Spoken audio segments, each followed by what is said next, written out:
ኮንሰፕት ዘዳሉ እንድሕር ኮይኖም እንድሕር ድኾነ ነገር ድገብሩ እንድሕር አልዮ ከይትኸዱ ህዝቢ አይትኺን ህዝቢ ሲ አይትኺን ሓደ ግዜ አንቶይስ ክገልጾ ውኢለ ኣብ ሓደ ዓዲ ሲ ሓደ ንጉስ ይነብር ነይሩ ጽጋበኛ ንጉስ ማለት እዩ እዚ ንጉስ እዚ ነቲ ህዝቢ ግብሪ ካብቲ ዘለዎስ ወሲኹሉ ክልተ ዕጽፊ ሰብ በዚሕና ኢላ ሰላማዊ ሰልፍ ወፅያ ኩላ አሻከር ከምዝናይ አወል ስዒድ ይሰድድ ሞ ትህዝብ እስከ ቃንዮ ራእዮ ተዓዘቦ እንታይ ይገብራሉ ተበሎስ ዋ ንጉስ ሆይ ማዓት ሰብ ወፅዩ ሰላማዊ ሰልፍ ግብር በዚሕና እንዳበለ ይብላሉ ከሙዲያ ትብል ደላ ክልተ ዕጽፍ እንደገና ይወስኸሎ ከይዶም እንደገና ከይድካ ራእዮም ይብሎ ከይድካ ራእዮ እስከ ነቲ ህዝቢ እንታይ ይገብራሉ ኢልዋ ከይዱ ተራእዩ ድማ ከምቲ ዝበሉ ትህዝብ ሁሉ ወፅዩ ሰላማዊ ሰልፍ ይብል ማለት እዩ ክቡር ሆይ ከምዚ ናይዚ ውኻርያ ማለት እዚ አወል ስዒድ ከይዱ እንዳቃጠረ ክቡር ኢሳያስ ድበሃል ክቡር ኢሳያስ ብኡኑ ሰዶ ክቡር ኢሳያስ ሕጂ ኸማን ይብሉለው ኢልዎ ተረዲኩም አሎ ኢሉ ሾ ኣብ ሳልሳይ ምጽዓነሎም እቲ ህዝቢ ሰላማዊ ሰልፍ ሙፃእ ኣብዩ ሰላማዊ ሰልፍ ሙፃእ ኣብዩ አስቀጥ አቢሉ ኣብ ገዛ ማለት እዩ ከይድካ ራእዮ ምስተባሃለ አወል ስዒድ ኮለል ተበለስ ሰብሲኢኑ እዚ ህዝቢ አይወፀን ደሎ ከመይ ደአሉ ገሊሉ እንዳተጠራጠረ ንጉስ ሆይ እዚ ሰብ እዚ አይወፀን ዘሎ እንታዩ ወላ አነ ሰንቢደ ጭርውሩ ኢሉ ከተማ ተበለ ሕጂ ነገር መጽያ ኢሎ ትም ዝበለ ህዝቢ አጋተ ይብሉን ትም ዝበለ ህዝቢ ሓደገኛዩ ኢሉ እታ ግብሪ ናብታ መጀመርያ ዝነበረት አትሕት አቢሉ ካብቲ ዝነበሮ ክልተ ዕጽፍ አትሒቱ ቀኒሰልኩም ኣለኹ ኢሉ ገዲፍዎም ይባሃል ስለዚህ ህዝቢ ኤርትራ ድማ በብቁሩብ ከሙጊርዩ ተፈንጂሩ ብለካሎ ማንም ኣብ ቅድሚው ክጸንሕ ዝክእል ድኾነ ኣሃዝ የለን ኣነ ግልጽ ገይረ ይነግረኩም ቅድሚው ድጸንሕ ማንም ሰብ የለን ካብ ሕጂ ግን ተጠንቀቅ ንብለካ ኣለና ተጠንቀቅ ህዝቢ ኤርትራ በብቁሩብ ገጹ እንዳከወለ ገጹ እንዳበለ ገጹ ኮፊዱ ይዕዘባሉ መወዳእታ ግን እንድሕር ወፂ ግን ብለካሎ ማዕገት ይብሉ ንብለካሎ ማዕገት ይብሉ ተከቢርኩም በህዝቢ ኤርትራ ናጽነት አምጪኹም ተባሂልኩም ተከብርዎ ደለኹም ተጋደልቲ በንጻሩ ከይኮነኩም ግልጽ ገይረ ከነግረኩም በንጻሩ ከይኮነኩም በንጻሩ ከይግልበጠኩም በንጻሩ ኣብ ትሕቲ መንበር ከይትወኩም ተጠንቀቁ እዚ ንዕቀት ኣብ ልዕሊ ህዝቢ ኤርትራ ትገብርዎ ደለኹም እዚ ንዕቀት እዚ አንነት ትገብርዎ ደለኹም ኣብ ልዕሊ ህዝቢ ኤርትራ ብለካለሁ መወዳእታ ክተኣትዋ ምዃንካ ትፈልጥ ኣለካ መብዛሕትኦም ኣብዚ ደለው ተጋደልቲ እዮም መብዛሕትኦም ተጋደልቲ ኣብዚ ደለው ኣብዚ ደርፊ ዘለው ዘረሰና ያውጪኻ ማለት እዩ ተረዲኩም ኣሎ ዘረሰና ያውጪኻ ኩሎም ተጋደልቲ እዮም ከምውን ድማቲ መሸማዕ ድኾነ ኣነ ካብ ቀደሙ ማይፈቶኒ ይዘወድ እዚ ካሕሳይ በርሒኒ ገለ ድበሃል ወዲ ካብ ቀደመ ዘይዋሓጠለይ ደራፋይ እዚ ካሕሳይ በርሒ ዘይዋሓጠለይ ዋላ ደርፍታቱ ሲ ኣብዚ ወሊዕ እዩ ይፈልጥን ወላ ሓንቲ አይዋሓጠለይ በቃ ከብዳሚ ብጣዕሚ ኢሎም ኻሲ ኣርባዕተ ክትፎ ይድበልዕ ኢሎም ኣርባዕተ ክትፎ ህዝቢ ኤርትራ ኣብ ሽግር ከብዱ ካብ ምግጃፋ ዝለዓለት መሸኒቱ አይራያን ኢሎም ከብዱ ካብ ምግጃፉ ዝተለዓለ ብልካለ መሸኒቱ ሳይራያን ሊስትሮ ክጸርገሉ ከሎ ኣነ ሪኢካኔ ዝሪኢካ አምላክ አሎ ጽቡቅ ጌርካ ወልወለለይ ይድብሎ ብጣዕሚ ዝገርመኩ አይሪኒ ደኒኑስ ክሪዮ ይከልኒ ጫሙ ተረዲኩም አሎ ከም በዓል እዚኦም ስርግፎ ሓሙሽተ መዓልቲ ድገብር እንድሕር ኮይኑ ሕሰብዎ ከባቢ 25 ክትፎታት ሲ ክቅረበሉ ኣለዎ ማለት እዩ ተረዲኩም አሎ እዚ ዝብኢ እዚኦም እንታይ ሕማም ኣለዎ እዚ ድርባይ እዚኦም ቆሳላት እዚኦም ሲ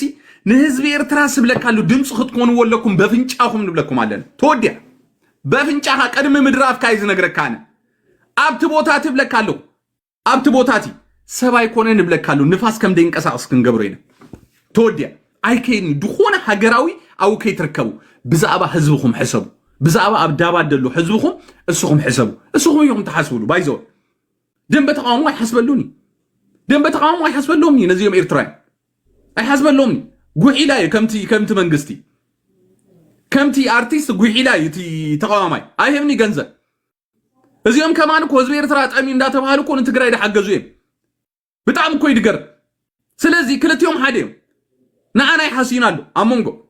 ኣሞንጎ ቀርቂሮም ተረዲኩም ኣሎ ንመን ይዘጥፈደሉ ነቲ ፒውር ዝኾነ ኤርትራዊ ብለካሉ ስለዚ እዚያ ሙድ እዚያ ክትርዳእና ኣለዋ እዚያ ሽርሕ እዚያ ኤርትራዊ ተረዲካሉ ዝጠፍኦ ነገር የለን ተወዲያ ያ ኣይጠፋናን ንኣልቱላ ኣለኩም እዚኦም በፅባፃት بهزب إيرترا ملقات بهزب إيرترا متصوات بهزب إيرترا ترديكم الله فالشيخ مبال كترف يدلو برازر كترف يدلو أبدا باز اللو حق زوم من دحر الكات حد من دحر كوينكا دي ود حاو بوخال كوي دلو تاي زاربو لو دك حاو بوخم يمدلو يحواتكم يمدلو دي تحاسبوا لهم دا ويلي إذن إيرترا ونت كبور من النت تبل هزب سبكا قد داخل لو دما نو ريخا كم دير راها تحلف اندحر كونك ابي دلو تي هاجراونت برازر سوري ابي دلو اتا هاجراونت ابداس طريحات فلطو مالدي سلازي تطنققوا دخونه السب ابت فيستيفال تكاتو يبلو ايتئتو بك كمتي از نغركم مسلا كمو غيركم اغتابلو ايتئتو نمنتاي دي مصاحو اندحر تباهيلكم ابت وراي نغرو نحنا بزعبا حزبنا ينا حسبن بر بزعبا ناي غوربيت هاجر غداينا يكونن بلو زيا عباي زربا يازيا زي عباي زربا يازيا نغرو نحنا حزبنا زچقونا له اب ኢትዮጵያ اب ዳባት ተደርቢው اب አርባዕተ ማዕስከር ይምደሎ ባይዘው በዚ ጎንደር ሓደሎ በዚ ትግራይ ድማ ክልተሎ በዚ ናይ ሱዳን ድማ ተፈናቂሎም ድመጹለው ይባሃላሉ እዚያም ይምደሎ አሕዋት እቲዮም ኣብ ትግራይ ደለው ጥሜት ሜቶም ይምደሕግዞም ሰብ የለን ኢሎም ኻ እቲ ትውልዲ ይጸነት ከም ደሎ ይርዳኩም ደሎ ሶሪ ይጸነት ከም ደለና ሲርዳ ክንድን ውስኽሲ نقول كم دلنا يرداكم دي برازر ان سيستم يا لذي ابربعه بوتاتات يمدلو احواتكم ابدابات راح يكونوا مدلو بايزو سلازي نزيوم سبات زيوم كمي غيرنا نحجزوم علينا كمي غيرنا ترديكمالو كنا عليهم علينا كنا حسب علينا توديا امبر نايزيوم اتحساسبا ناي بعل زي غوتو زغونه سب رينايو سميناينا صديبنايو توديا حزب إيرترا نكصنت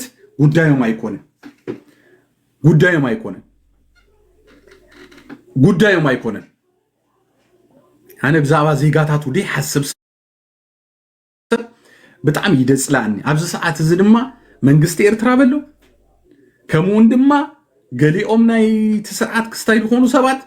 ነዚ ነገር እዚ አያስቡሉን ደለው በቃ ተወዲያ ባዕሉ ይፈልጥ ይምድብሉ ደለው አንተ ህዝብህ ካብ ህዝብህ አላስ ጎረቤት ፈቲኻ አንተ ለኽባት ኤርትራዊ አንተ ሽንቲ ኤርትራዊ አንተ ክንድዲኹም ተሐምቁይኹም ክንድዲኹም ከአምሰሉታትዮ አነ በጣም እኮ ይገሪምን ካብ ህዝብህ አላስ ጎረቤት ሀገር አፍቂርካ ረበስ ማቦል ደንፈስ ቅዱስ አነ እዚ ኤርትራዊ አይፈልጠን ሶሪ አቦይ ከዕበይን ነኸሎ ብትምክሕቲ ይዕብይን ሶሪ ብፍላይ አነ ካብ ገዛና بتمكعتي يدبلك هذا توديا يزير اسخا منان مقبطار ويمبلي نسب كتعمو فتاريخا محزان قال يلن اي تركب سلازي انا مجمريا نهزبي كخون يدلني سوري نهزبي بقى توديا دحريو غورفيت دلو شجرات ترف ندهرالن حجزو توديا سير تراوكي وي عنداندوچو ما ريبس ما أمبول دنفس قدوس أنا سبتعمي دزغنوني بقى بتعمي نفسي قز يبلن إلكتريك ده حازوي مثلا زي كون زربا خلوص إلكتريك ده حازن نخوي يسمعني نكو تسبتي أب قدمي كمو دزربا يحلو بقى توديا كمو يدبلك سلازي حسابلو نهزبهم دمص خونو نهزبهم ترديكم الله تصقع خونو አይትጨክኑ በቃ ተወዲያ ከምዚያ ጀሚርኩም አይደለኩም ናይዳባት እዚዮም አርቲስት ድማ ከሙህ ገብሩ ከለው ተዛረቡ ወጪሁም ታዲዮም ገበርቲዮም ዚዮም እንታይ ሕልኩሳት ንሕና ተፈቲና ዮም ንነብር ይነብሩ ንሕና ተጸሊና ዮም ድማ አርቲስትና ኤርትራ ፈለጥ ንሕና እንድሕር ሓዊልና ልካይና ትነብር እምበር ንሕና እንድሕር ዘይ ሓዊልና ልካ ለካለና እፍለ ስራሕ ላይ ትፈቱ ሞ አልኩም ተረዲኩም አሎ ማዓኮርኩምን ክስታይኩምና بازل الله يخم تمتص بعلى جتات أنت ما علت سريع ما يفلتوني بايزوي كنا حخورو مين حج أرتيستنا إيرترا مويا خانتاي ندحري كايو ودو تقول درافي بلكا السخا خانتاي مويا خان دحري كايو نفحيرا درافاي بلكا كاد مويا ندحري كايو كرار مهرامي بلكا سالساي كان دحري كايو زي ما يكتحزاي بلك رابعي ندحري الكايو قروش ملمطات كابي إرتراوين بلك توديا زي ناتهم بسرح هجي كنوردكم ندحركم إن أبايتاي زلقسكم أنا قداي يكون بعد بركات أنا بايزوي بعد بركات تقطمو تزيمو بزعبا حاجرومي دست بلكا أنا بمخنياتي نبرخد فتو بزعبا حزبو دلو فقري بزعبا حاجرو دلو فقري يجلسي أمخا بعلو قطعماي بعلو زياماي بعلو أكنا باراي كوينو دسرح بعد زيوم انتي كتب لهم تغيل زيوم انتي كتب لهم تغيل نهزب زدرفو درفتات اللو زيوم عبز ميديا زيوم ريوم دلنا زيوم بكعات زيوم رايوه ناتاچو افرت بلا ديقالا دحر حجي ارتيست استبحالكا كنا حخروك كاينا بلكالو انا قلص غير خنغركم كنا حخروكم مينا بك بدرفتات كان دامصانا كان لاغص الكاينا توديا السخان حزب خا يتحسب اندحر كوينكا نحنا دما طيبات بين تصاوتل كابز ميديا غداينا يكون كان متصاوتنا ايمن تخول ناي غوربيت هاجر تخون توديا انا غداي يكون يس سلازي بزعبا حزبخا كتحسب عليك بزعبا حزبهم وصيهم نزي عمل سزيا كتملس واحد كلو لكم توديا ارتيست كلكم وصيهم كتزاربوا لكم بزعبا دابات حدا ارتيست تزارب يله ቆሻሻ ወራዳ ንህዝብ ኤርትራ ገንዘቡን በር ካሉ አይልናን እንዳወልኩም ተጓዙ ለለኩም አርቲስት ማለት ነው በስባሳታት በስባሳ ቆማራት ህዝብ ኤርትራ እንተዘይ ሕግዘኩም ህዝብ ኤርትራ ገንዘቡ አውጪ እንተዘይ እንብረኩም እንታዲኩም ገበርኩም ገሌኩም ሊስትሮኩም ሰራሕኩም ነርኩም ጨነውቲ ንህዝቦም ጸግዕደ ይኮኑ ብኩላት ህዝብ ኤርትራ ከይትሪዮም ነዚዮም መጥፋት ህብረተሰቦም መጽነት ህብረተሰቦም ነዚዮም ቆሻሻ ድኾነ አርቲስት አይትከታተሎ ቱፍ በለሉ እንድሕር ኪልካብ ጽርግያ እንድሕረኽ ይካዮ እዚ አርቲስት እዚ ቆሻሻ አርቲስት የስ አመገድ እንድሕረኽ ይካዮ ቱፍ በለሉ በጽባጽ አበዲ ዘሎ እዚ ክብረት አልይዎ ካብ ህዝብ ኤርትራ ላሊ እንታዲዩ ዝገበሮ ዝናለው زيمين سلازي زي اب ايرترا سلاز تحابي تسقل اب ايرترا سلاز تحابه ترديكم مالو اب ايرترا سلاز تحابه ازي فاتيكم صليكم ترديكم مالو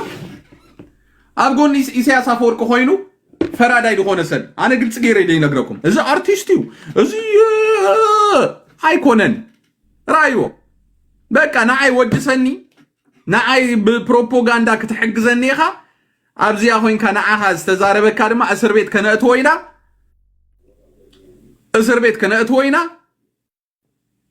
لعلي خان هزبير تراز تقال سلا يلن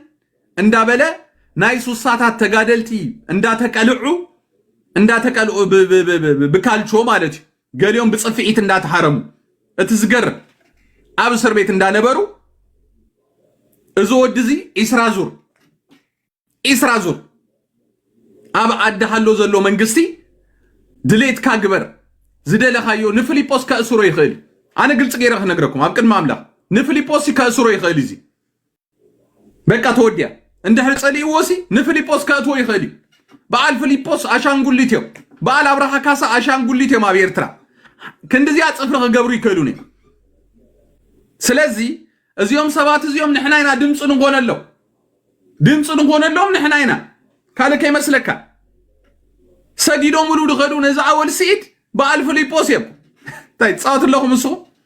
سجيدو مولو يخدو اب قدمي حما كزاربو يكلوني ቀጥታ ምስት ሰባ ይርክቡ ከምዚ ብለካ ነይሩ እንዳተባለ ተረዲኩም አለው ቀዳማይ ሐሳው ለኽባጥ መደናገሪ አብታ ሀገር ኮይን ደሎ እዚ እዛ አወል ሲኢዲ ይወዲያ ስለዚህ ሰባብ ዝበጽ ያሲ ገሊዮም ይምኩሕልካ አቦታትና ይብለካ ዝበጽ አቦታትካ አወል ትሕቲ አወል ክነግረካ ትሕቲ አወል አቦታትካ ጻት አለኻሳ ትሕቲ አወል ይምለካሉ حانت كجبرو يكيلوني زدليو سب كأسر كله زدليو سب ترديكم على قدمي 3-4 عامات نحنا ابز ميديا نبوتاتهم استسووا دقه تغادلتي اب شامروكاتي نعوص اسخا مسبلو ابزي ابقيا وص اسخا እንዳበለ ንህዝብ ኤርትራ ከምዛ አይነት በደል ክብድል ከሎ ሻያ ተወዲያ እኮ ታፊን ሻያ ወጽ እኮ ተዛሪ በያን አብ ኤርትራ ድማ እንታይ ይገብራሉ ኩሉ ሰብ ይፈልጣሉ ህዝብ ኤርትራ ከመይ ጸሊእ ወሎ ኩላህና ይነግሩና ንኩላህና ከድውሉ ከሎ ከሙ ይብሉና ከላ ግዚያው መንግስት ይብለካ አይ ዳንዶ ከመይ ታይ ገለገለ እንዳሪ እቲ ግዚያው መንግስት ገለገለ ይብሉካ ከላ አብዝ ዳሞ ዘይንግደሰሉ በቃ ኩሉ ሰብ ይጸሊእዎ ገለመለ ይብለካ ሐቁ ህዝብ ኤርትራ ገጹ እንደሕር ሐንሳብ ከውልልካ አቃዚያ መወዳታ እዚስ አበይ ከነብር ይحجز እዚ ዝወለዶም ደቆሎ እሲ አብ ኤርትራ ከነብሩ የሚልካ ተሐስብ ብራዘር ንገርዎ ስደዱሉ እስኻ ዝወለድካዮ አብ ኤርትራ ከነብር ባ ሕሙም ዲኻ ስለዚህ በተዘላትካ ገንዘብ በተያዘላትካ ስልጣን አብቲ ኤርትራ ንገሊዮም መንጢልካ ዲኻ ንገሊዮም ክሳይርካ ክሰበላ አብ ደጋ ዓለም ስራሕ ገሊዮም ሰሪሖም እንዲዮ ገዛ አለካ እንዲዮ ስራሕ ነዚዮም ቆርባዓት ገሊዮም ድማ አዴታት ድባሃላ ድማ አብዝለው አብ ደጋ ዓለም ሲለነቲ ገንዘበንን መሸነይተን ማዕኮርን ገፍጭለን ደሪያ ናዕን ድማ በቃ በለድ እዚ ወራዳታት ማለት እዚ ወራዳታት ህዝብ ኤርትራ አብዝ እንዳተቃጸለ ህዝብ ኤርትራ አብዝ እንዳመተ ህዝብ ኤርትራ አብቲ እንዳተሸገረ ጉዳዩም አይኮነን ነው ጉዳዩም ኮይኑ ይፈልጥን ስለዚህ አምሰሉነት ከተረፍ ከላሉ ግልጽ ገሬ ይነግረኩም አነ ነቲ ሻዕቢያ በሎ ነቲ ህግደፍ በሎ ከሕጉ ሲልካ አይትጸበይኒ ብራዘር ሶሪ የስ ከሕጉ ሰካ ደንበ ተቃውሞ ከሕጉ ሰካ ዝደጋፋይ ትበሃል አይትጸበይኒና አይብለካሉ አነ ግልጽ ገሬ ይነግረካ ማንም ኩን ማንም አነ ጉዳይ ኮይን ካይትፈልጥን እስኻና አይ ጉዳይ ኮይን ካይትፈልጥን አብታህት ደሎ ኤርትራው ግን ይገድሰኒ بخمو يدما كل جزء نهز بيت أتقول بلانه تودي أنا السخاد كيف السخاد قواماني قد يكون بايزو قل حقي كتشفن كلا زيادة أنت إذا شفينكم ما يلي دم تسكم يس زيادة أنت هونكم دا شتت كتبلوا وحاسيكم كم زي عملت كلهم أوضاع حاجة تركبوا سنة مبنياتها تزمت أتحمم ما نفلتينا ولا أبزناي سويس دو ولا أبزي تور دقبرو እሱ ገንዘብ ዝቱ ተዋጽዩ ሲ ንህዝብ ትግራይ ይዋሃብ ይደብልደሎ ግልጽ ገሬ ይነግረኩም አነ ከነግረካ እንዳ ሞኒካ ገለመለክ እቲያ ተዛረብ ዝነበረጓል በቃ ክሽፈኔ ሐሲባ ተረዲኩም አለ ከሙድ በሃል ነገር የለን እዚዮም ሰባት እዚዮም ማዓስ የምድመጹዳ ህጅ እንደም ድመጹ ክትመጹ ከለሁም ሲ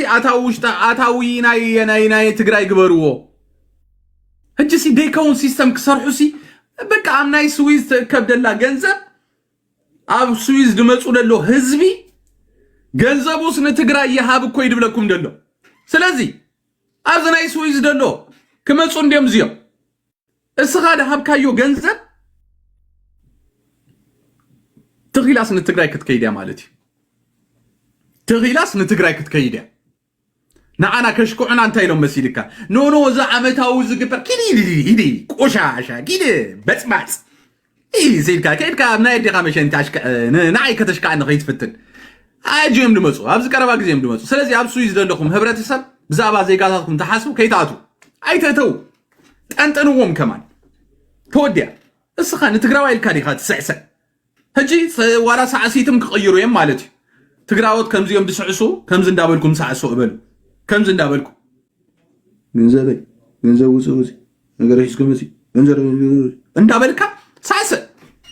በቃለ ገንዘብ ውጽውጽ ነገር ይስከመስ እንዳበልካ ሳሰ በቃ ዚያ እዚ ከብደሎ ንትግራዩ ዛባ ህዝብና ግን ባንተ ይዛረውኔ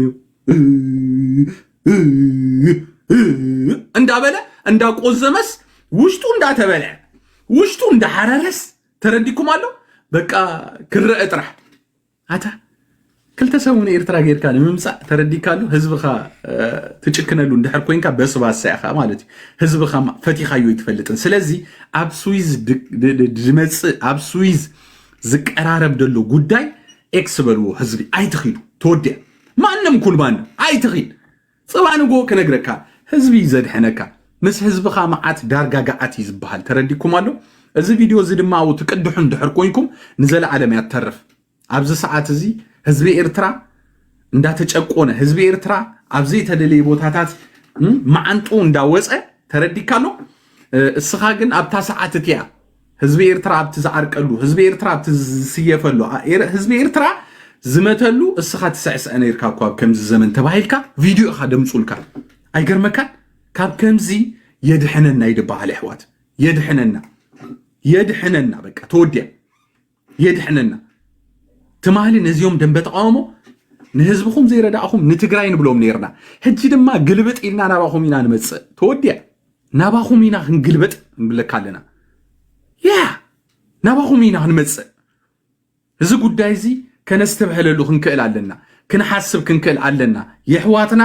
መጀመርያ ቅድሚያ ክንህብ ክንክእል ኣለና ተወድያ ኣብ ዳባት ኣለው ዳባ ዝበሃል በዚ ጎንደሪ ኣውዮም ድጭነቁ ኣውዮም ዝህረሙ ደሎ ኣውዮም ተረዲኩም ኣሎ ኣብ ማእኸል ፋኖን ኣብ ማእኸል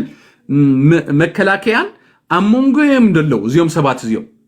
ቁሪ ርኢኹም ሞይኹም እቲ ቁሪ ኢሎምኻ ቆማጣይ ዝተሓቃቅፍ ኢሎም በቃ ኣለቀ ቀዝሒ ጎረቤትካ ይትሪኦን ኢኻ ሕጂ ዕድሉ ድዩ ዕጭው እሞ እዚ ኤርትራዊ ድምፂ ንኾኖ ሰላማዊ ሰልፊ ንወፀሉ ንሕግዞ ንረድኦ ካብ ባርነትን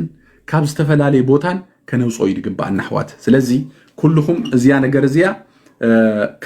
ክትዛረቡላ ክትክእሉለኩም ክትዛረቡላ ክትክእሉለኩም ተወድያ ሕጂ እዚ እንታይ ሕጂ እዚ እንታይ ክብል እዚ ወድሰሓሎ ድብል እንታይ ደልዩ መፅእ ሕጂ እዚ ቆሻሻ ሓሳብ ይብሉ ገለ ይብሉ ድሙ ኢሉ 3 ኪሎ ድኸውን ሲሉ ማክዶናልድ እንዳበልዕ ኮይ ዝነበር ናይ ማክዶናልድ ጥራጥ ድማ ተረዲካሉ ዓይናኻ ህንቁረካ ምዃኑ ክትፈልጥ ኣለካ ኣብዚ መፅእኻ ተረዲካሉ ደይከውን ነገር ከላም ኣይትግበር ተረዲኩም ኣሎ የስ ማክዶናልድ ይበልዕ ኣነ ሓመስ መንግስቲና ይብለካ ኣብዚ መፅእ ኪደ ድርባይ እዚ ድማ እዚ ቶማስ ዝበሃል ሰራቂ ባይዘው ይሕዋት ክትሪእዎ መንቲ እዚ ወዲ እዚ ፈርሖ ነገር እንታይ ምዃኑ ትፈልጥ እዮም ኣማስ ሚድያ ዝዝረብ ነገር ሰራቂ ተጠንቀቅ ህዝቢ ኤርትራ ዝኾነ ጎፈንድሚ ምስ ደዋፅእ 5 ሳንቲም ከይተዋፅእ ኣነ ግልፂ ገይረ ብውሽጢ ዝደወሉለይ ኣርቲስታት ኣለው ብውሽጢ ዝረኸቡን ሰባት ኣለው ኣብ ኢትዮጵያ ዝነብሩ ሰራቂ ምዃኑ ቅድሚ ሕጂ ዝተዋፀት ገንዘብ ቁሩብ ገንዘብ ሂቡ ተረዲኩም ኣሎ ቁሩብ ገንዘብ ሂቡ እንታይ ገይሩ ላሽ ኢልዎ ከባቢ 5,000 ድያ ገለመለ ሂብዎም ናይ ኢትዮጵያ ብር ማለት እዩ በቃ ብከምዝ ጠፊ ትገንዘብ ኢሉ ዘሽከዕ ሰብ እዩ ስለዚ እዚ ቶማስ ድበሃል ወዲ ዝኾነ ጎፈንድሚ ይክፈት ዝኾነ ነገር ይግበር ማንም ኤርትራዊ ኣብቲ ቦታ ኤማ ቴንኪ ብራዘር ኣብቲ ቦታቲ ክትርከብ ይብልካን ኖ ኣነ ክነግረካ እዚ ተደሊኹም ይበሉ ተደሊኹም ጉዳይ ኣይኮኑን ኣበይ ዓዱ ኣበይ ከባቢ ኣነ ኣይፈልጥሪ ተወድያ የስ ነዚ ከዕፀወሉ ኣለዎ ኸማን እዚ ባዕለገ ዝረሳሕ እዚ ውዳቕ ማለት እዩ ተረዲኩም ኣሎ እዚ ውዳቕ እዚ ሲብለካ ኣሎ ጉዳይ ካብ ህዝቢ አይበልጽኒ ማንም ይኹን ማንም ኣነ ናይ እኩብ ህዝቢ እምበር ናይ ውልቀ ሰባት ኣይኮንኩን ኣነ ባይዘወይ ክትፈልጥ ደለካ ስለዚ እዚ ሰብ እዚ ቶማስ ዝበሃል ባዕለገ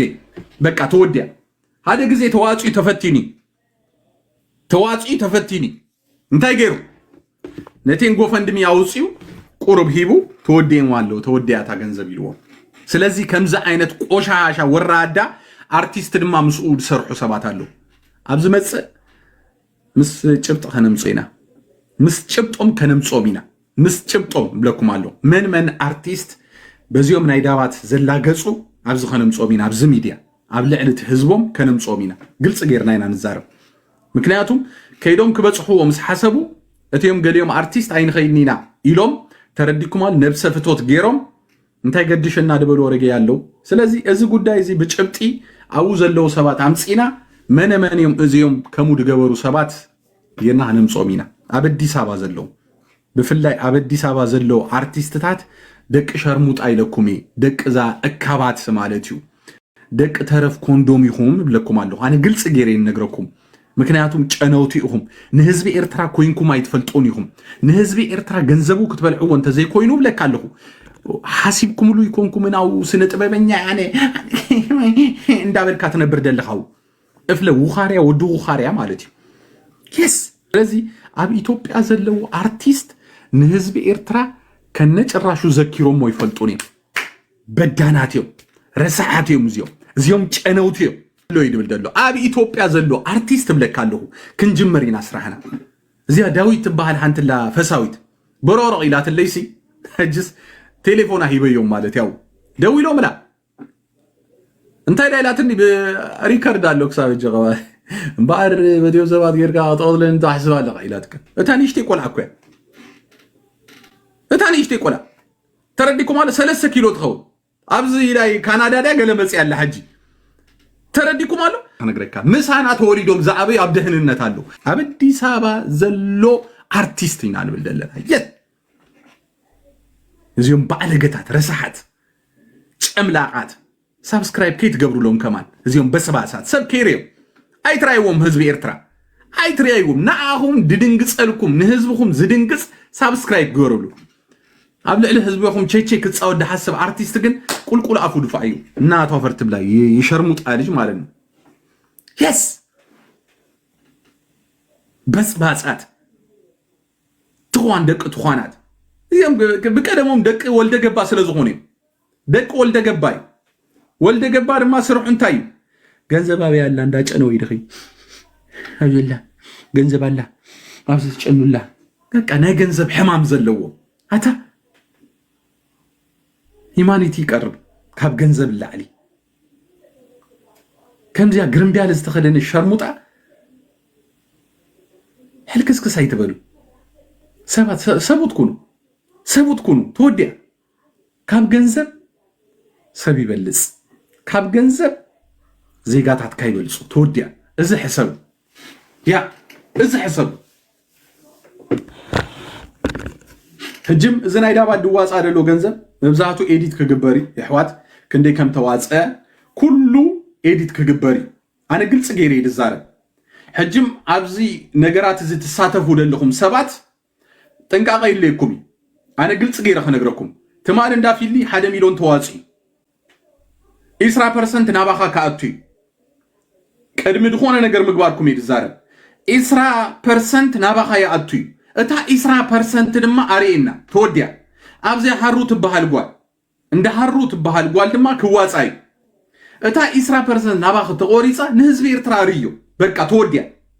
እዚ ከነግረኩም ኣብ ገዛኹም ይዋጻሞ እቲ 10% ተቆረጸ አይትህቡን ይኹም ነቲ ተዋጺ ዘሎ 3250 እንዳበልኩም ትህቡ ደለኹም እዚ ከነግረካ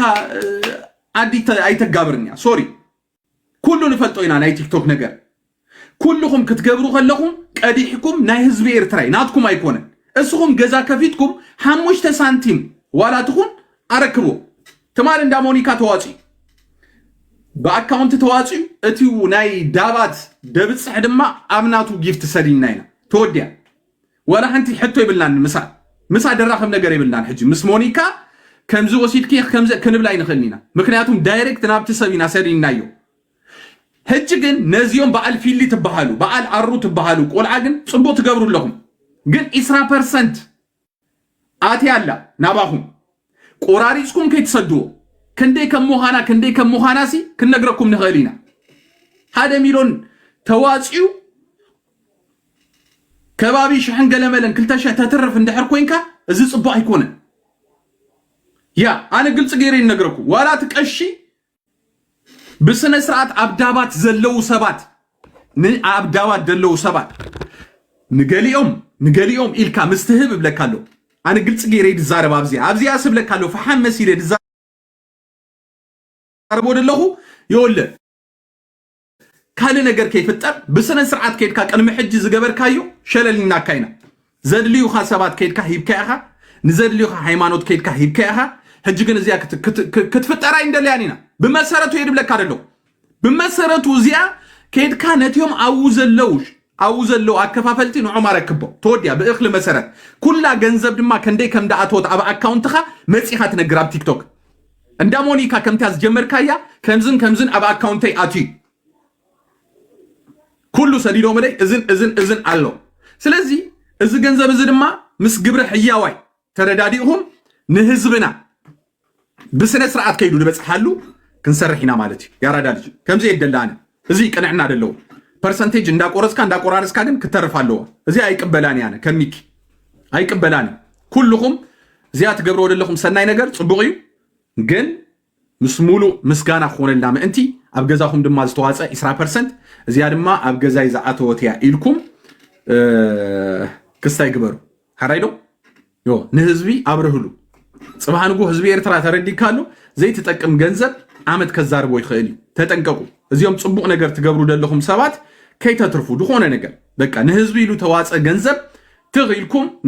ነቲ ተዋጪ ዘሎ ህዝቢ ክበጽሖ ምእንቲ 5 ሳንቲም ከይትረፍኩም ስደድሉ ተወዲ አዚያ ይከብለኩም ድخ ለቡባ ያዚያ ስለዚህ ማዓት ሽጣራታት ስለዘሎ ስለንፈልጦ እዚያ ነገር እዚያ ከተስተብህሉ ላክትከሉ ለኩም ኢለ ያ بمقصال هذا تقراوي كوستوم وحيز يزورالو ابز ميدياتات سوري والله قدفنا هنا زي ابتانتي زي اتشيت موها برازر ايت هذا اللي بر تقراوي تزغبرت بتانتي كشطلي حمو اندي ኤርትራው ገዛል ከልካ ተሐስብ እሳ ከመይ አይነት ገጽ ሕንጉጉ ይخስኻ አነስ ትዝገር መንስ እዚዮም ድኹማት በጣም ይዝገር መካ እዚሲ ተማል ምሳይ ድቅስ ነይሩ ቱልቱላ بحمكت كان قد يفاتك خير انت قبرت بلا لخا توديا هجس حبز مسيح كوستوماتري تقراك اندي تحمق يا حبز يزيم بعل قلمل قد يحكم دادي يتصدوا زي قوريسكم دادي يتبلوا بعل لياشو شير بلو لا لياشو اذا كوستوموز دريو دلو سبعو ندي بزعبا زدي تزارب دا نمنت اخصخي تردي كله بزعبا تقراواي اندحر كوينو اي تزاربن بزعبا كالوت اندحر كوينو كن ويت اندابل كتمسي اللي يزاري توبيكوتش ينقف عنوش يالش من ممجو تزاربلو نزحو خدمة تقراوايو تزاربلو إذا سبعون نتا يكون تماري مسا حقيقة كايا تدق الزنبر كاسي وكوستو موسي ساب سرقيا كمان حيز اللاوسي أنا بتعمل قري منه هاب سرقيا حيز ووسي تكتب له تخيل ماما توركي له كا زورة ده نقر تقبر وكما عينك أملاقات يوم تاسو با إذا ودكت يبايزوي ودكت ناي ودكت سيرو دي زلفلف تودتي كم دم تصلي دزار مجمريا كبرت كان يحدار كاف تقبر نيركا توديا ايرازر سلطنا ابغودنا مزوص مانم ኤርትራዊ ተረዲካሉ ቁሊህ ክብሎ የብሉ ዋላቴም ተጋሩ ቁሊህ ክትብሎ የብልኩም በቃ እሱ ስማ አንደም እንጂ ሚከሐውና እሱ ደይኮን ነዲ ኤርትራውያን ከይትحولለን ከም ድሙስ ጋብ ድጠሚያ ዓይንኻ ደንቁራኻ ቆምስ በለና ኮ ከይትረዳና 4000 حساب سدينا يس مش على بقى انا انصرص بقى انت يدبل دلزي ትግራወይቲ እንዳጠመት አድ ኤርትራዊ ተጸግበሉ ምክንያት የለን ይሉስ ተዛረቡ አብናይ ወደ ሐጃጅ አለኩ ተረዲኩም አሉ يس አድ ትግራወይቲ እንዳጠመሲ አድ ኤርትራዊ ተخلሰሉ የለን ገለመደ እንዳበለ ዝተዛረቡ ዘረባሉ እትሽዑ ግዜ ግን ትግራወይቲ ከሐጉስ አይሉ ሕጂ ነገር አምጽ ያዘላኮ ነትዮም ተጋሩ ከአኽሮም ማይካለንኩ ተረዲካሉ እታጓል ነበልባለ ባይዞ ብዛዕባ ትግራይነትን ውድቕ ትብል ጓልያ ኣንበሳ ብጣዕሚ እጂ ነታ 12 ክፍሊ ተማሃራላ ቤት ትምህርቲ ሓንቲ መዓልቲ ቅርሺ ክሰደላ ይከኣለን ዝበስባስ ራእዩ ንኣብነት ዝተወለድ ካሉ ዓዲስ ከመይ ተናፍቆ ብዝያዳ ካብቲ ኣብኡ ከለካ ንዑ ተናፍቅ እሱ ግን ወላ ነታ ቤት ትምህርቲ 50 ሳንቲም ክሰት ዘይሰርሕ ኣለ ፀባስተይ ምክንያቱም ተበቂልኩሞ ኢኹም ተበቂልኩሞ ኣብ ቀድሚ ኣምላኽ ምስ ሰበይቱ ብጣዕሚ በቃ ኣብ ኩናት እዮም ደሎ ኣብ ኩናት ብለካሉ ጊዛዊ ነትዮም ቆልኦት እትዮም ከይዝክትሙ ተባሂሉ ሓንቲ ክላስ ተዋሂቡ ኣብ ቀድሚ ኣምላኽ ይድብለኩም ደሎ እዚኣ ግልጽ ዝኾነ ዘረባ ይድዛረበኩም ንሕና ደይነምፆ ኢንፎርሜሽን የለን ሕጂ እታ ነገር ኣምፅያ ዘላ ኣብ ጀርመን ከይዱ ንሓንቲ ጓል ዝደወራ ንሓንቲ ትግራዊት እዩ ማዕኩራ ግጅፍ ዝበለ ቅርፃ ፅብቕቲ ዝኾነት የግል የመንግስት እንዳበለ ድኸይድ ማዕኩራ ንዓዓ ክዘብጥ ክብል ኣብ ሸርተቴ ኣትዩ መወዳእታ ሰበይቱ ፈሊጣ ኣረጋጊፃ ተረዲኩም ኣሎ እዚኣ ከምዚ ካብ ደገበርካ ኢላ ቢጫ ተዋሂቡ ነይሩ ቢጫ ተዋሂቡ ኣብ ካልኣይ ዙር ከይዱ ድማ ቀይሕ ተዋሂቡ ተረዲኩም ኣሎ ሕጂ ኣብታ ገዛቲኣ እንታይ ድገብር ደሎ ይመሳሰል ይደሎ እዚኦም ኣቁሸሽቲ ትሪኦም ደላ ሕጂ ኣብታ ዓዲ ኣብቲ ሳንዲያጎ ዝበሃል ድቕመጣሲ ዘይሰደደ ሽማግለ የለን ኢሎማ በቃ ዓበይቲ ዝተባሃሉ ሽማግለታት ቀሽታት ገለ ሰዲዱ በቃ ምስማዕ ኣብያ ታጓይ ምስማዕ ኣብያ በቃ ከም ናይ ባዱራይ ሓንቲ ስረ ሓንቲ ቀምሻ ገይሩ ሓፃር በቃ እዛ ሓፍትና ሕጂ ንሕና እቲ ሻንጣ ክንገዛእልኪና ሲስተር ንገርዋ እቲ ሻንጣ ፅልም ዝበለ ሻንጣ ንክሰደልኪ ምስ ፀሊም ባድላ ምስ ፀሊም ካራባት ከምኡውን ድማ ምስ ፀሊም ኮዮ ጌርኪ ብክብረት ኣረክብና ነዚ ወዲ እዚ ኣብ ኣፍ ደገ ገዛኺ ምስታ ሻንጣ ጌርኪ ሕውል ኣበልልና ሲስተር ብጣዕሚ ኢና ንኽብረት ሚኪ ወዲ ሚኪ ኣይፈለጠን ዘሎ ከም ማዓልስኻሲ ንጀረካን ማይ መልእ ክልተ ብራኳ ብስንኹም ከም ተልዕሉ ይፈለጠን ዘሎ ዝወዲ ዋ ንገሮ እስከ ንገሮታ እዚ ስንናቱ ብጀሪካ ምስካሚ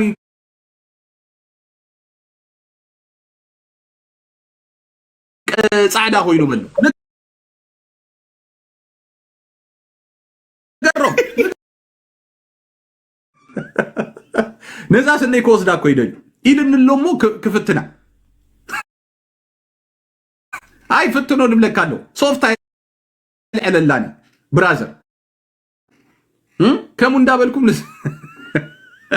ገደል ደእትኹምላ መዓት ነገር ኣሎ ስለዚ ንሕና ንዛረብ ደለና ጭብጢ ዘለዎ ዘረባ ንሕና ንዛረብ ደለና ጭብጢ ዘለዎ ዘረባ ሰልጠና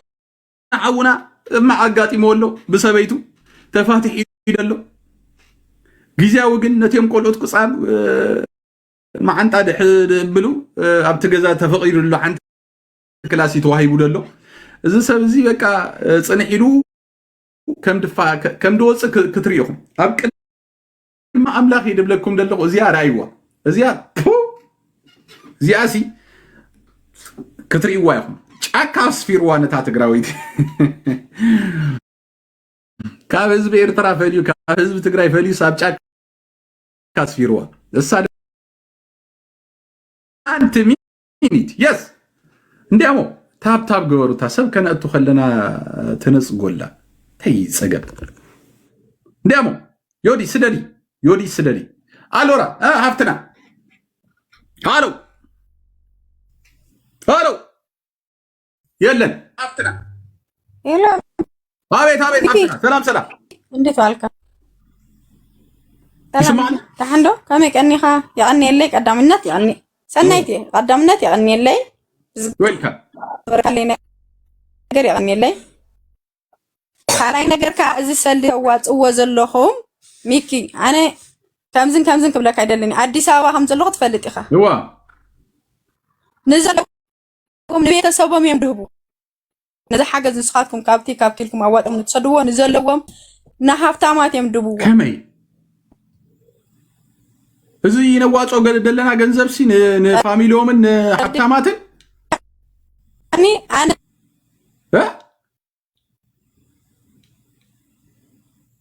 ኮኔክሽን ታይዛሩ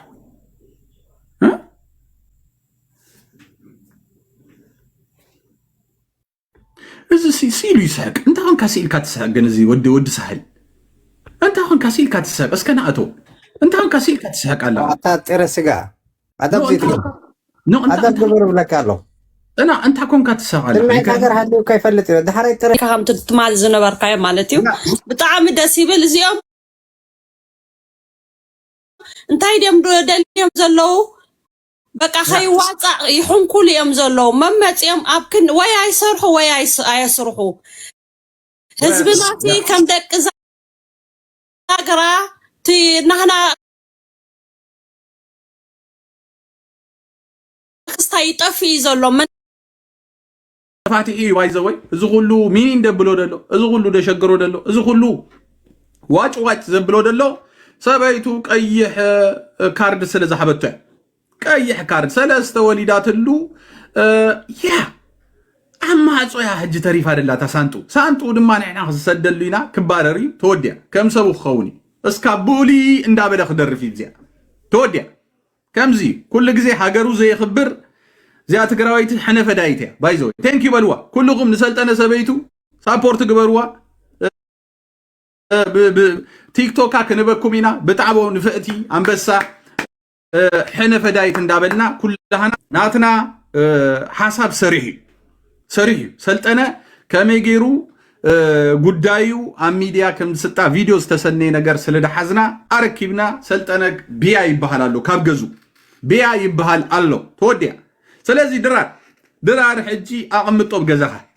ነቴም ደቅኻ ድማ ወቲፉ ምስሓደገሎም ድማ አደቆ ገደመለ እንዳበልካ ኸይት መጸና በራታ ሽማግሌ ተረዲካሉ ስለዚህ እዚ ባህለሉ ንሰልጠነ ዝዕቅብ ሰብ ዝተረገመይ ንሰልጠነ ዝዕቅቦ ሰብ ማለት ተረዲኩም አሎ ማንም ሰብ አይዕቅቦኒ ማንም ሰብ ፎይል ወይ በህዝብ ኤርትራ ዝተፈንፈነዩ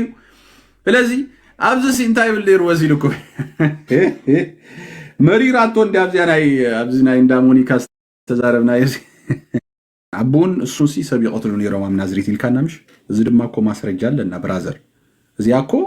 ወላብሱይዝ መጽኻ ንከይት ከስስ ዝገበረትካኮ እዚያ ጉዳይ እዚያ ባይዘወይ አብሱይዝ መጽኻሲ ንከይት ከስስ ቀንድ አሸጋሪት ኮይናና አይን ዘርሰናይን ገዲፍ ካያ ጣጢል ካዛሃደምካ በዛ ጉዳይ እዚያ አኳ ስለዚህ እስኻም በትዝበልካዮ ከተሐተቲኻ ማለት አቡን ሚኬሌ እሱ አብ ኤርትራ አቡ ድማ ምናዝሪት ሰብ ይቀትሉ ነው ይልካላ እጅ ማስረጃ አለና ለምሳሌ ሁሉ ማስረጃ አለና ሳድማ ኸነውጻይና ማለት ብራዘር በትስኻ ተገብሮ ደላ እስኻ ከነግረካ ትብሎ ነገር ተረዲካሉ አይትፈልጦን ይኻ ደንቆሮ ሳልሳይ ጨ ገሪባ አነስተዮም ደቃ ኮሎ ግዛይ ከመጌሮም ድኽተሉ ኻና አኻ አይዶን በጌ አነስ ከንዛ አይነት ከብት አብ ዓለም ርኢ ሰሚ ይፈልጥን ባይዘወይ በጣም ድንቆርና ጥራኒ ንማበላቡ አመገድ ክሰጠኹ خلኻሲ ንሰልጠነብኡኸ ንምንታይ ከሙደ ይገበርካ ባይዘወይ ንምንታይ ከሙደ ይገበርካ ንፉይ አዲሲ ከሙደ ይገበርካያ ማብዚ ኻትሪ እዚዮም በጽባጻት ከምዝ ገይሮም ንሰብ ከሰራጥ ይኸለው አይርዶምኒ ሰባይ እንድሕር ኮይንካ ከምዊ ኻ ትገብር ማለት በቃ ወድኹምሲ መልእክት አተሓላልፉሎም ኣብ ሚዲያ ኮይኖም ከምዚ ገብሩለው ኢልካዳ ላይ ተምጾ ተረዲካሎ ንማዕበላቡ ጥራሕዲ ኣብ ድኾነ መንደቃ ጸዲዕኻ ተዛርቡ እዚ ኤርትራዊ እዚ ኤርትራዊ እዚ ድማ ክስታዩ እንዳበልካ እንዳፈለኻሲ እዚ ዝገርም ብጣዕሚ ዝገርመካ ስለዚህ እዚ ነውራም ድኾነ አካይዳ ዋላብቲ ኤርትራ ውሽጢ እዩ ዘሎ ባይዘወይ እዚ ነውራም አካይዳ እዚኦም ሃገር ድሸጡ ደሎ አቦታቶምስ ከቢሮም እዮም ዝነብሩ አብታ ሃገር ከቢሮም እዮም ዝነብሩ ነትዮም ሃገሮም ዝፈትውኸ ነቲ ሃገሮዋ ደንበ ተቃውሞኮ በስነ ስርዓት ኢሳያስ አፈወርቅ እኮ አብቲ ሰዓትቲ ዮዲታው ጽሙ ከይብለኪ ያብዚ ጽንሄ ሀጂ መንግስት ኤርትራ ተሰኪፉ እምበር ዋ ንደቅ ሃገሬሲ ሓጊዞ ብለም እዚዮም ተጋሩ እዚዮም ደንበ ፍትሒ ንዖም ክሕግዝ ኣለኒ ኢሉሲ ቁርብ ተሪፎ ነይሩኮ ዳህራይ እንታይ ቀይርዋ ንፉዓት ኤርትራውያን ቀጽልዎ መንም ቴም ኤርትራውያን እሞ ደንበ ተቃውሞም ኤርትራዊ ማ ተረዲካሉ ምስኦም ሓዊስካ ንኩላህና መሪእካና ብለካለኹም ንኩላህናስ መሪእካና ቀጽልዎ ወጀኹም አይገርመካን ክሳብ ከምዝ ትዕቢት ደለዎ መንግስቲ ይደልናኮ ባይዘው ትዕቢቱሲ እዚ ክሳብ ከምዝ ኮይ ክሳብ ጸጉሩ ርእሱ ኮይ ኢሳያስ አፈወርቅ ባይዘው ትዕቢቱ አይገርመኩምን ትዕቢቱ تادي خمس يخيل إيرتراوي تادي خمس يلوكو ده حسب إساس تراهي أزيوم دم أنا تو بتكيو زيوم دم ترديكم مالو بك أنا تو كايدا هم دخلوا زيوم جنوفات مالتي سلازي إيرتراوي صوري يدخون كإيرتراوي نجارات عنبب نجارات عصنا إذا كنت كابها كسابة نبي خيدالو مرمر برازر نقاليوش أجورات خون اللي إيرترا نقاليو دم تبسط خون اللي إلا يا رجال ما أري خون دقبونير ها ما قبل حونا كسادو زتحرم كواخ مسيلو عم مكينا كوفيلو كميد مسألة استوديو نام مكينا نابني إيش تي جزاتيهم موديلو ترديكم على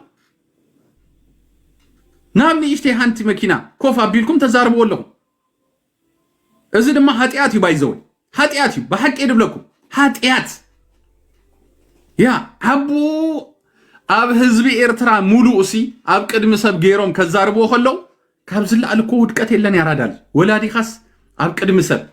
كتزاربو خلها أب قدم حزبي كتزاربو خلها اتدخفي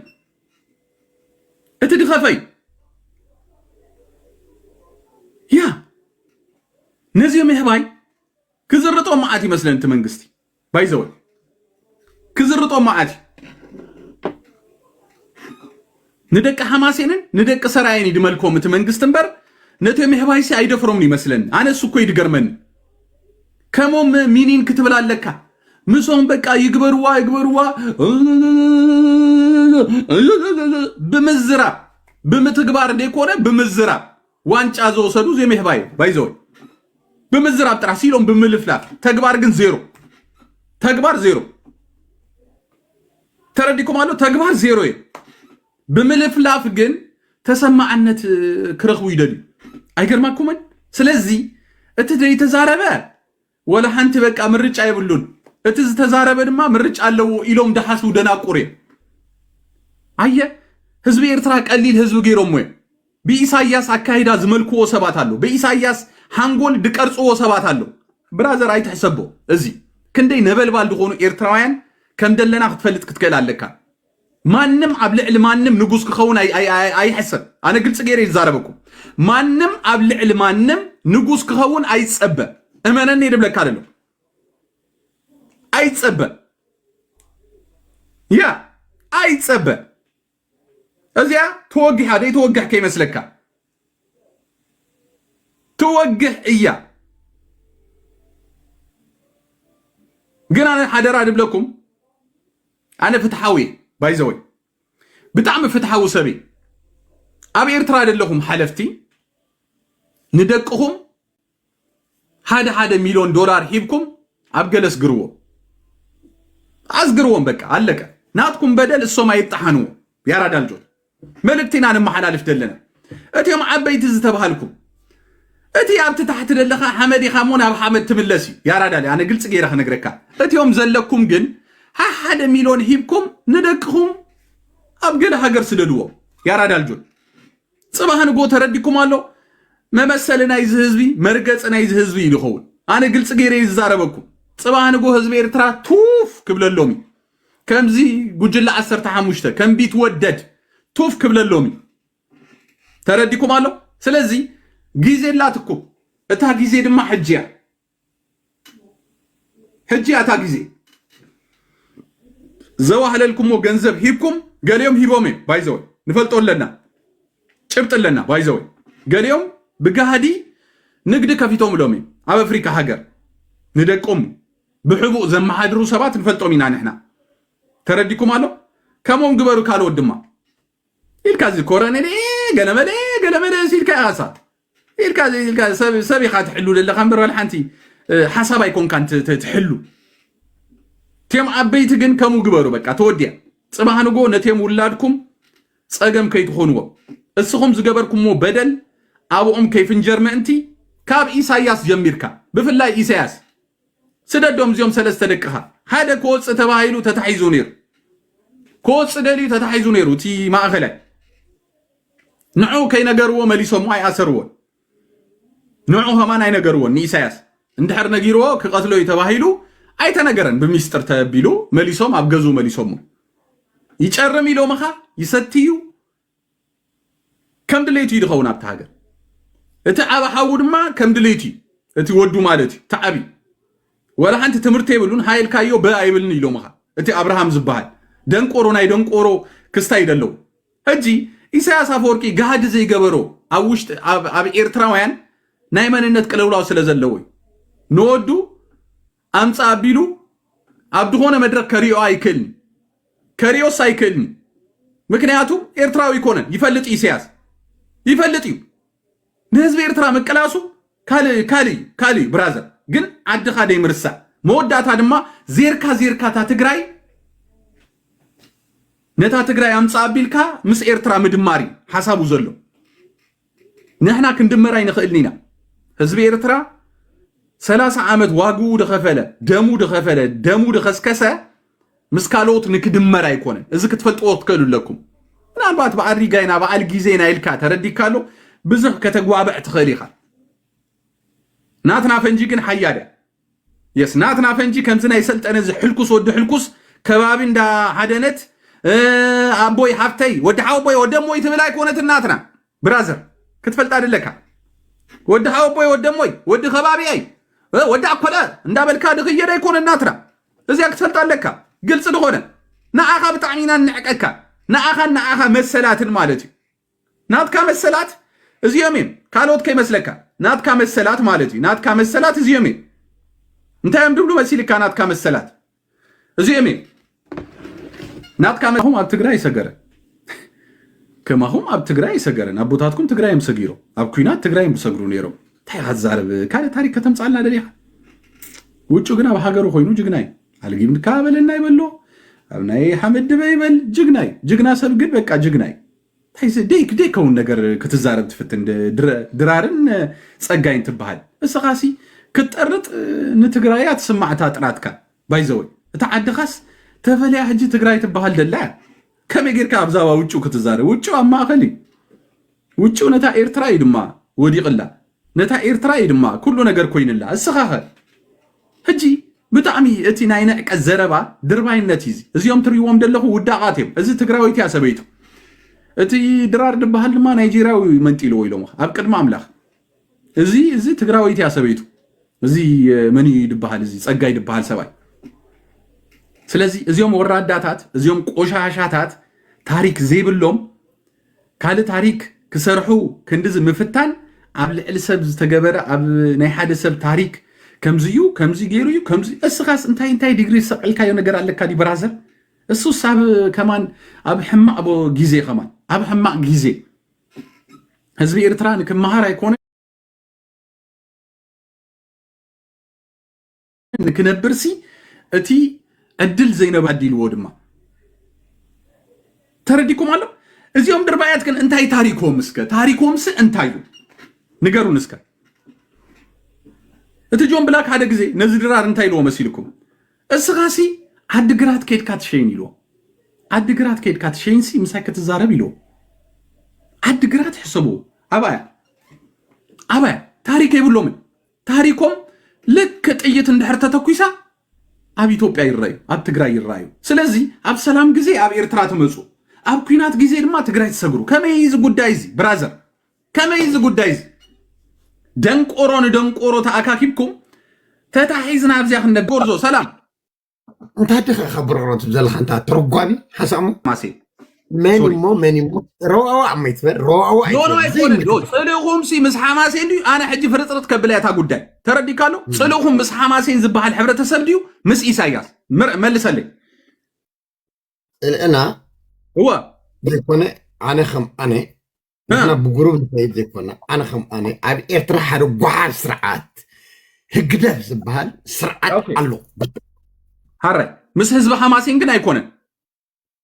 ዋይ እንታይ ህዝቢ ሓማሴን ንባዕሉ ዝኽርነሽ ዘሎ ህዝቢ እንታይ ገይሩ እንታ ሆንኩም ኣብ ሚድያ ታዳ ትፀርፍዎም ኣለኹም ብጀጋንኦም ሲ ንምንታይ ትፀርፍዎም ኣለኹም ኣብዚ እነለካ ይስማዓካ ወላ እሞ ፀሪበኒ ባማንኻ ሕጂ ሚኪ ታዲ ዘሎ መሲልካ ሓቢቢ ሓደ ግዜ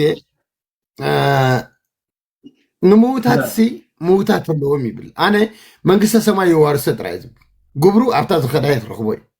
حجي بزعما موز زارب موتر بزعما موز زارب موتر اوكي كامل بتقرني هذا قال كله يرداني انا حجي انا لك هذا اللغو صبو تزاري ميكي سمعني ميكي انا نسغا تزارب كاي نسغا نتي تبلو زلخا ايرتراي توكل نتي عدي تبلو سرايا كمان اي توكلني خا جاست حد السبيخه حد السب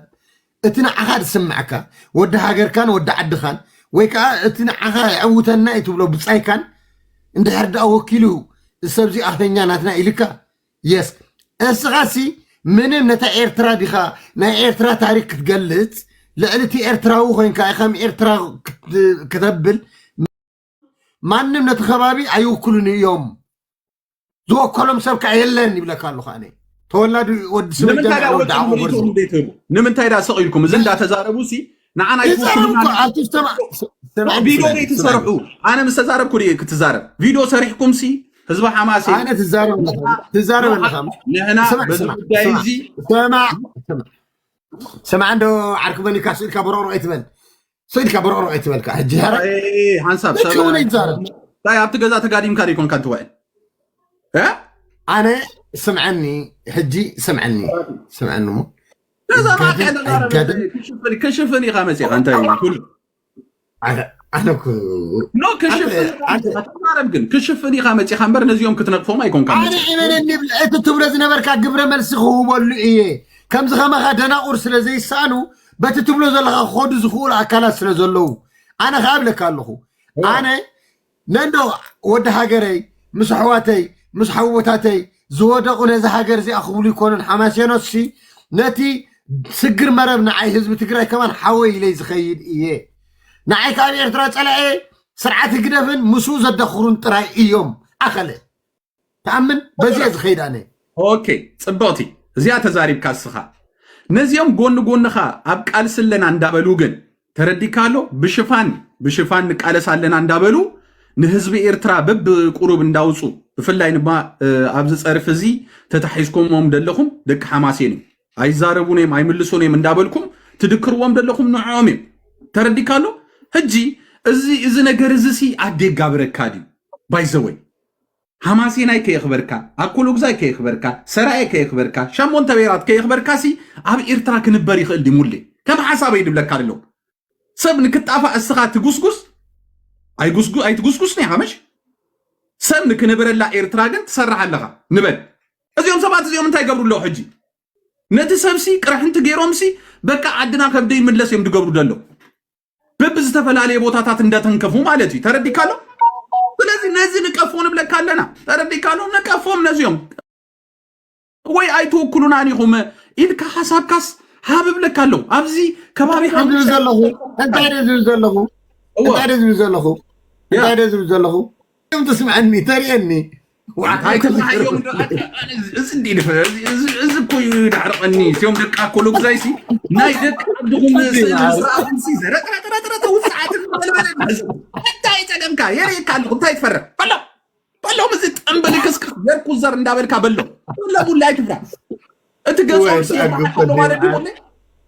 يفرح كالو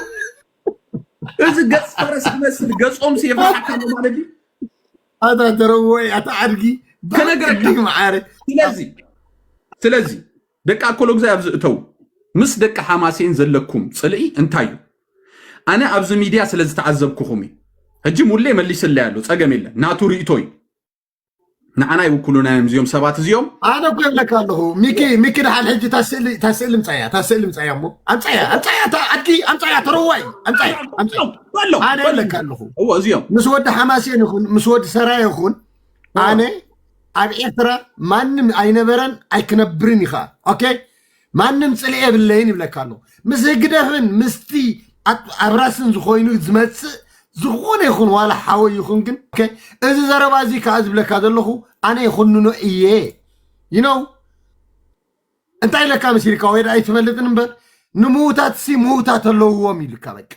اموت سبز زرب ام بقى نعي ترجم زلو يكونن اوكي سيركا عن ساجن انت قال حساوي ما تقوسي اي تطقس مو حنسب مولي حجي قرب اندحر صنيح كاتا عرق اليات يا فنجناي بيرات فنجركاتا صقم الساعه حنساب نحن حساب كنبكا خلنا تردي كالو نحن بحافشو إنا نقلد لنا صباح نقول ما ود سرايدي ود قال عند حرمت شيء ما نزارب له صقم يقولوا تردي كالو نفسه متحد كسمعك يقولوا نحن نبلد لنا حزبي اندات عرفكا وين دما كاب اليوم جاغانو اندامصخا مت خويسي كترفالو وين نبلد لنا تردي كالو درارسي حدا سو يقولوا ميت ما تقبرني ميكي ميت تقبرني ما ندي غير نجم تحزلو ما ندي وتروي ادي ماني نجم تحزلو حنساب بمو حنساب حجي درار حدا سو يقولون اتصارينا لنا ابلزا زي سمايزي نو حنساب يدبلكا قد فطره زي منشمو دبحال زي منشمو دبحال صقاي دبحال حدا سب يقولون سلازي دما بقى بحزب ايرترا طالع لتصوت تردي كالو ايرتراين كوينوم كمان يفلطوني هذا حسامو هذا نسخاري كون كان نوچ سيكن مهنك صرفوت نبركا هذا تاريخ كارد سلو ليبا انا عندنا كذا حسن تاريخ كارد سلو حسن حجي نو انتي يقول صنع مولي حسابي بالكمال ورد حجي انت هادو مسيلكم دقا كلو غزي ريل ندو غبر واسيلكم تي اي تبلو انا دصلو سب صلاك كايدبلو نمثالي درتي نفي نمان ما يفرحني تردي كالو دصلاك كان دحر كوينه مولي صلاك كايدبلكا واي اندا صلاك خيوس كم تفتوم سيلكا تزارب واي امثلونت كابزيا كترفالوا بقى فرطرت كنبلوينا بلكالو انا قلص غيري يزاربكا فرطرت كنبلوينا هو فرطرت كنبلوينا حجي رايو كلهم دقا كلو غزايب زي يصحفوا له انت يصحفوا له مسيلكم ناي وشطوم رقيبيوم ناي لبوم رقيبيوم ترديكم قالوا ስለዚህ ድማ እንታይ ትገብራላ ኩላ ትጽሕፋላ ንሕና አይኒ ጸናኒና ንሕና አይኒ ኣብታ አንጎሎ ምስተዓጸፈ ነዚኦም ዓዘማ እንዳበለ ከሐም ትረኽቡ ኣታ ሰቡት ኩኑ ኣነ ከነግረካ ጸልኦ ሰብ ጸላእካ ይበሎ እንታይ ጸላእኻ መሳይ ክብለካ ድማሱ ካሓተካ መንቲ ሕጂ ንውጭው ክልቲኦም ናኣሽቱ ከይኮኑ ወይ ምንእስያት ተትኾኑ እኮ ዓለሚን ከማ ምተቐበልካዮ እዚኦም ማዕርዮም ብዕድመሲ ማዕርዮም ማዕረ ውጭው እዮም እዚኦም ማዕረ ውጭው ብለካለሁ እዚኦም ተረዲካሎ ንደቃ ኮሎ ግዛይ አምላኮም እዮም እዚኦም ክልተ ዘራእኹምሲ ንደቃ ኮሎ ግዛይ በቃ አምላኮም እዮም ሰብ ቤተ ክርስቲያን ንጎ ኸይዱ በስመ አብ ወወልድ ወመንፈስ ቅዱስ ጽቡቕ ዝሕደርካን ብጽቡቕ ድማ ውዕለን ድብል እዚኦም ደቃ ኮሎ ግዛይ ድማ ኩሎም አይኮኑም ግን በቃ መብዛሕትኦምሲ አያይ ድራር ዝነበረ ለይለለኻ باكلو غزاي እንዳበልካ ተሰብከላ ደለኻ ክብርን መጎስን ናአኻ እንዳበለ እዚ ኣብ እግሩ ዘስተንፍስ ኣብ ብርኩ ዘስተንፍስ መንእሰይ ናሓደ ጦጣ ድመስል ናሓደ ከልብ ዝመስል ሾጣጣ ርእስ ዘለዎ ድራ ክሰግደሉ ትሪ በጣም ይዝገርመካ ስለዚህ እዚ ጉዳይ እዚ ጸለይ በልናን በሉ ጸለይ በልናን አይኒ ጻረፍኒና ድሕርጅ በሉ ቃል ክትኣቱ ለኩም ኣብዚ ሚድያ ንሕና ጸለና ምስ ኢሳያስ እዩ ምስ ህዝቢ ኣማሴን ኣይኮነን ኢልኩም ክትዛረቡ ክትክእሉ ኣለኩም ኣብዚ ግን ብቪዲዮታትኩም እንዳተሃባኹም ኣይንረአኒና እንዳበልኩም ትዛረቡ ኣለኩም ህዝቢ ኣማሴን ድማ ጽልኡ የርእየኩም ኣሎ ሕጂ ቀደም ደሃን ናኣሽቱ ስለዝኾኑ እዮም መንእስያ ስለዝኾኑ እዮም እንዳተባሃለ ሕጂ ግን በዓበይቲ ኣሕዋትኩም ይዘረባሉ ባቦታትኩም ይዘረባሉ ዝዘረባዚ ስለዚህ እትዮም ደቂ ሓማሴን ውፃ እስኻ ውፃ ካብቲ ክስታይ ውፃ እሞ ከም ሰብካ ሁን ተረዲካሎ ሰብ እንደ ይወል ኣብናትና ሕብረተሰብ ኣብ ኩሉም ኣብ ኤርትራዊ እንድሕር ስቕኢልካዮ ኣብ ርእሲኻ ይድሸይን ብራዘር ኣነ ግልፂ ገይረ ክነግረኩም ኣብ ርእሲኻ ኣብዚ ኣይሸነልካ ኣብ ርእሲኻ ይሸነልካ በሎ ኣነ ጣጣ ይብለኝ ባይዘው ምሕረት ይብለኝ ንማንም ይኹን ንማንም ብፍላይ እንድሕር በዚሁ በኤርትራ ሓስብ እንድሕር ብሰራይሉ መጺን ግን እጎምዶ ትጎመድ ሓፍተቡ ጉዳይ አይኮነና ማንም ይኹን ማንም ተወድያ ስለዚህ ሕጂ ግን ንኣኹም ይመልኩኹም ኣሎ ነትዮም ደቂ ሓማሴን እዚኦም ደቂ ኣኩሉ ግዜ ግልጽ ገይረ ይድዛር ራይዎ ከምዛ ዓይነት ብድዐ ከምዛ ዓይነት ክስታይ ራይዎ ከምዚ ተራእይ ራይዎ አትዘምረካ ማለት ራይዎ ንውጭሲ ዋ መንግስተ ሰማይ የዋርሶ ክስተሮ ይዘለካ እንተ ሆይኑ ድስተር ሙድኩት ታሆይኑ ድስተር ጅግና እንዲዩ ሀገር አምጪ እንዲ ተረባሪቡ እንዲ ንምንታይ ከነግረካ ሃንተ መዓልተ ደይ ተቃለስ ከላ ሀገርሲ ነቲ 30 ዓመት ዝተቃለሰስ ክትሓሚዮ አንታ ድርባይ ዕውር ወዲ ሻርመጣ ወዲ ርጽበት